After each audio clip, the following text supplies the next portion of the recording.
This episode was made possible by Hover, the absolute best when it comes to personalized domains. Fans of the Infographics Show will get 10% off their purchase by going to hover.com/infographics or by clicking the link in the description. According to Internet World Statistics as of June 30th, 2018, there are 4.2 billion people around the world using the Internet. That's about 55% of the world's population. The lion's share of Internet users are in Asia, almost half, followed by Europe, Latin America, Africa, and North America. 3 years ago, there were just over 3 billion people using the net, so a lot of people have recently gotten themselves connected. Some of us perhaps couldn't live without it. It's how some of us make a living, either directly or indirectly, while some people would literally suffer withdrawal symptoms if you took it away from them. Our reliance on the internet cannot be understated, and that reliance is only going to become more natural. But who's the proprietor of this damn thing? That's what we'll find out today in this episode of the Infographics Show.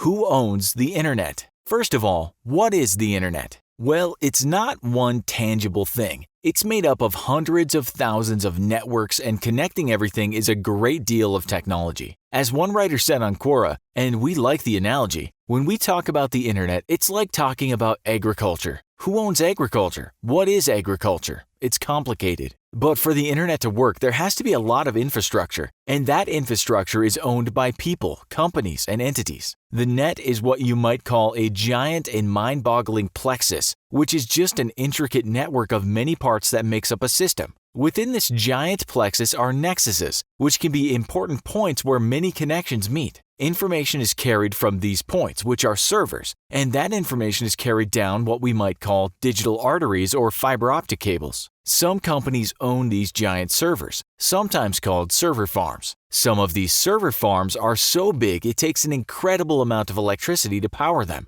Forbes tells us that the largest in the world is the Range International Data Hub in China, which is 6.3 million square feet. The second largest is said to be one in Nevada, called Switch SuperNAP, which is around 2.2 million square feet. Some of Switch's clients include big names such as Fox Broadcasting, Intel, eBay, and Boeing. It was reported in 2016 that Google had around 2.5 million servers all over the world, but that number is a rough estimate. Google's different servers do different things. Some of them are dedicated to your queries when you are searching for things, while others might be dedicated to storing documents. Facebook has a bunch of large data centers, of course, to keep up with its 2.6 billion plus users. So yes, someone owns these data centers, the nexuses that make it possible for people to use the internet. Then you have the telecommunications companies who own the fiber optic cables. These cables cross borders and are threaded underneath oceans, so people all over the planet can be connected. If you're wondering what the difference is between normal cable and fiber optic cable, it's that light rather than electric pulses is sent through strands of glass, which allows data to be sent faster over very long distances. How long? Well, as long as you want. So why not always use fiber optic cable instead of normal cable? Forbes wrote in 2018 that indeed this would be the perfect scenario, but it can be costly because every 40 to 60 miles, you have to have something called an inline amplification shelter. These maintain the electronics and keep the cable active. It's expensive to start laying this cable everywhere. Nonetheless, we're told that the longest terrestrial fiber optic cable is 6.4 thousand miles long.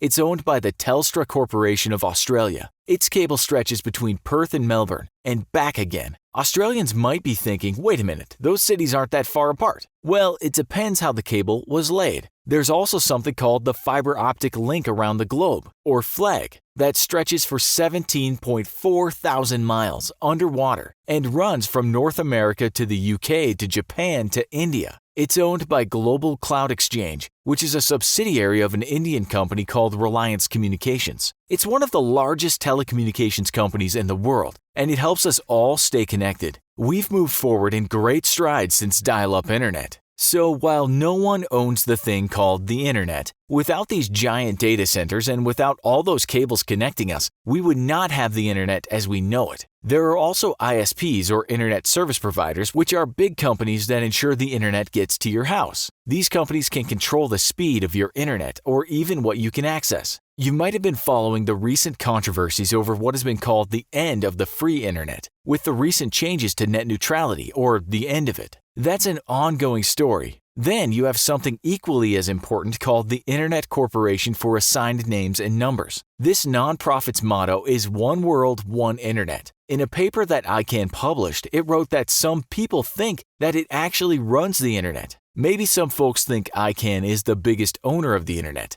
This is not true, but it's very important. ICANN wrote, figuring out who handles what in the Internet ecosystem can be tricky. In layman's terms, ICANN explained that if you want to reach another person over the Internet, you need a destination name. Otherwise, you wouldn't be going anywhere. ICANN coordinates this traffic. If it didn't, there wouldn't be an Internet. You have a domain name system, or DNS, and you have IP addresses. We can't remember lots and lots of numbers, or IPs, so we have names we can all remember easily. Think of it as phone numbers and addresses. ICANN manages these so we can all reach each other. No one person, organization, or government controls the Internet, writes ICANN, which is fitting for our show. But for it to work, we need some kind of management so we can connect to each other. We have the foundations of a building. We have all the technology that allows it to work as a functional building, and we have a system that ensures all its individual parts work harmoniously. There are, of course, lots of other important things that are involved in the running of the Internet. Even though to some extent we are free to exchange any information we want, it is policed in various ways. We have the Internet Society, which creates standards and policies. We have the Internet Engineering Task Force, which helps maintain the architecture of the Internet. Companies and governments also work in tandem to do this, although that relationship is not always harmonious. As users, we are also responsible for what we put into this great plexus, and the data we do put into it is used and sold and sometimes exploited. In this sense, we all own a little bit of the Internet. We are the Internet. We all may be the Internet, but that's a lot of people in a very big place. How are you ever going to stand out? How about a cool extension to your custom domain name, like .actor or .hockey?